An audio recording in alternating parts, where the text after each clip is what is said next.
Welcome to Solvetic, your channel to always learn technology easily. Below in the description, you will find useful links and commands we used in this video.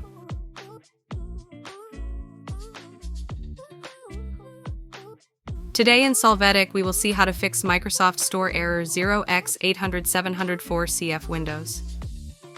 To start, we are going to enter CMD in the search, click on Run as administrator. We click Yes to grant access.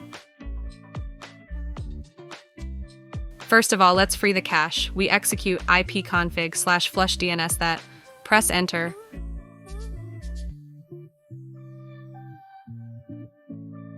After this, we are going to reset the winsock catalog. We execute Netsh winsock reset.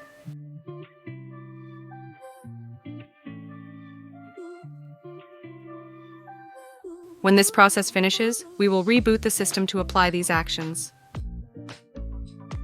Hey, remember to subscribe Solvetic channel.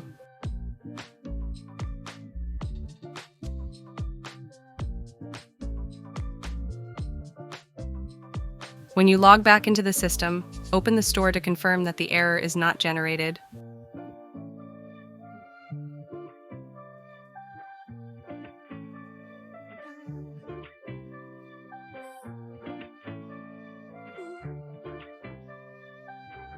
We hope it has been helpful for you. Here are links to watch more videos of your interest and subscribe to the Solvetic channel. Thank you.